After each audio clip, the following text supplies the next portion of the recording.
Урматтуу жамаат, алхамдулилла, айт намазын окудук. Жалпы айтыбызды Аллах Таала берекелүү кылсын. Куттуу күн кылсын. Мамлекетибизге Аллах Таала тынчтыгын берсин. Душмандардан өзү сактасын.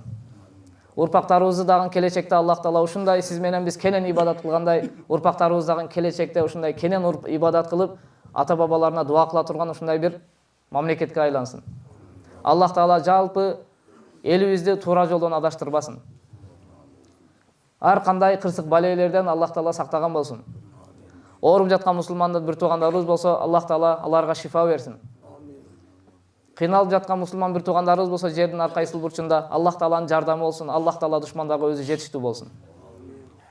Ушундай ыйык күндө турабыз. Албетте биз сөзсүз башкаларга дагы дуа кылганды үйрөнүшүбүз керек.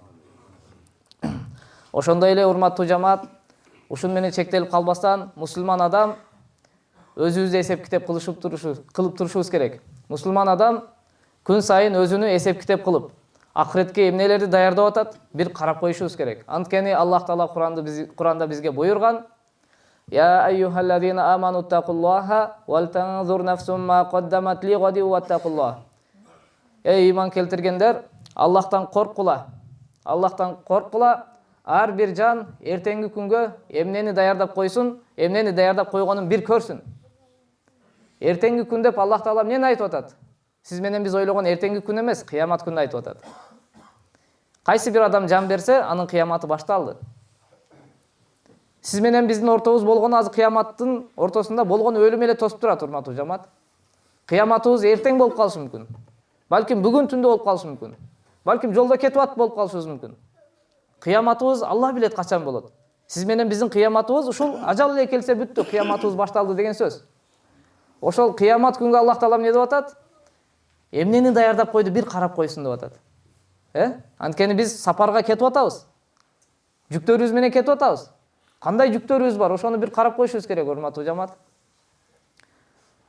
Ошонун үчүн мен өзүм үчүн эскертме, башкалар дагы үчүн эскертме, ушул күндөн баштап ниет кылышыбыз керек. Кандай? Орозо айын кармадык, орозо айы чыкты. Орозо айы чыккандан кийин эмне болушубуз керек эми? Бизде бир өзгөрүш болуш керек. Кандай?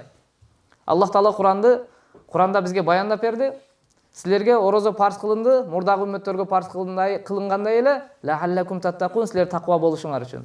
Эми орозо кармадык. Эми өзүбүздү текшерип көрүшүбүз керек. Орозо айы чыккандан кийин тамеки токтодубу? Нас токтодубу? Ичип жүргөн ичимдик токтодубу? Ошону токтотуш керек. Сиз эртеден кечке чейин кармап өзүңүздү тыйдыңызбы настан? Ичимдиктен, тамекиден тыйдыңызбы өзүңүздү? Эми неге кечке чейин тыйган болсоңуз, наржага дальше кармап кетиш керек болчу? Орозо айында сизге ошол жанагыларды таштаганга эң жакшы бир ыкма болчу. Кечке чейин чыдадыңыз эле го. Наржага чыдап койсоңуз, ошону ташташ колуңуздан келет. Ошон үчүн Аллах Таала бизге ушундай баяндап койду. Эртең кыямат күнү барганда, эмне үчүн мындай кылдың десе, мен муну таштай албадым дебеш үчүн. Сен кечке чейин кармадың эле орозо. Кечке чейин таштадың эле ушуну деп Аллах Таала бизден сурашы мүмкүн.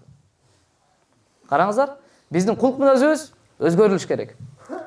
Акча уурдап жүргөн болсок, токтотуш керек. Ошону карап көрүңүз.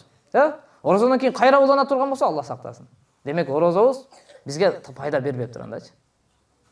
Орозодон кийин кайра жанагы эле бирдемкелер боло турган болсо, жанагы кылып жүргөн адаттарыңыз кайра уланса, этият болушубуз керек. Анткени орозо бизди өзгөртүш керек. Өзгөрүлүшүбүз керек, урматтуу жамаат. Аллах Таала Куранда: "Инналлаха ла югайру ма биқаумин хатта югайру ма би анфусихим". Чындыгында Аллах Таала бир коомду өзгөртпөйт, ал коом аракет кылып өзүн өзгөртмөйүнчө. Кечке чейин таштадыңызбы бирдемкени орозодо? Урушпадыңыз, төлөшпөдүңүз, сөгүнбөдүңүз. Эми эмнеге ошону жашоого киргизбейсиз? Жашоого ошол орозону киргизишибиз керек.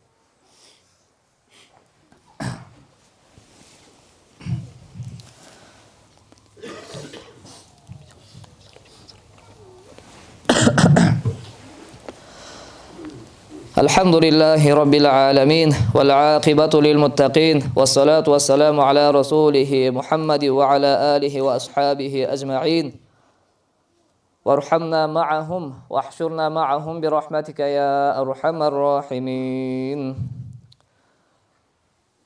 Alhamdulillah, ушул айт намазыбыз бүгүн биздин майрам күн. Ушул майрам күнү колдон келишинче кимде таарынып жүргөн болсок, бирөөдү капа кылган болсок, колдон келишинче кечирейик. Бирөөдү капа кылып алган адам кечирим сурасын. Эгер болбосо, ал үчүн истигфар сурасын, кечирим сурашка тили барбаса, кээ бир учурлар болот да, барып жарашышка бир аз ыңгайсыз болуп калат. Андай учурда жок дегенде ал жөнүндө жакшы дуа кылып, менин мусулман бир тууганым деп жүрөктөн ошол кекти жок кылыш керек. Бизде азыркы күндө урматтуу жамаат ушул оорулар көбөйүп кеткен. Душмандык, бири-бирибизге болгон мамиле, суусташышы, мусулмандар өзү кандай болуш керек? Пайгамбарыбыз саллаллаху алейхи вассалам хадисинде сыпаттагандай, Ал-муслиму лил-муслим кал-буньян. Мусулман экинчи мусулманга мисалы үй сыяктуу. Кандай десе, үй кантип курулат? Кирпич менен курулат. Бири-бирини бекемдеп турат. Бардыгы связь бири-бириге бар. Караңыздар, мусулман негизи ошондой болуш керек. Мусулманды башка бир хадисинде пайгамбарыбыз саллаллаху алейхи вассалам мусулман экинчи мусулманга булар бир дене сыяктуу. Дене кандай болуш керек? Денеңиздин бир жери ооруса, башка жагыңыз жыргап калбайт да. Тишиңиз ооруп, түнү менен уктатпай чыкса, тишиңиз ооруганда мээңиз лукулдап, уйкуңуз качып, башка денеңиз, башка жагы жыргап калбайт да. Дененин бүт жагы кыйналат.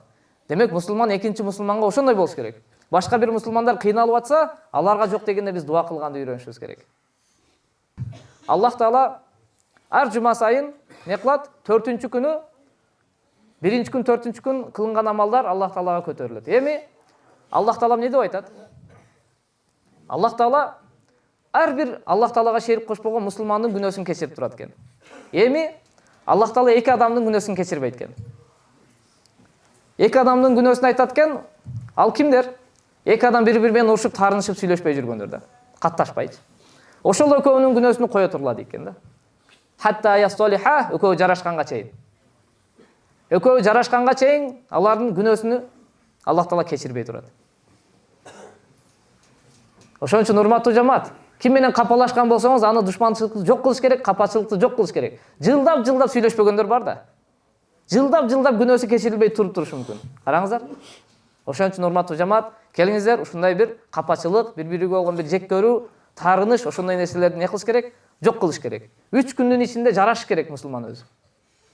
Күнөөлөрүбүз кечирилиши үчүн мына ыйык айда турабыз, ыйык ай чыгып кетип атат. Эми ушул күнөөлөрүбүз кечирилип кетиш үчүн мына жүрөктөн ушул нерсени, капачылыкты, таарынычты бири-бирибизге болгон нерсени жок кылсак, алхамдулилlah биздин дагы күнөөлөрүбүз кечирилет.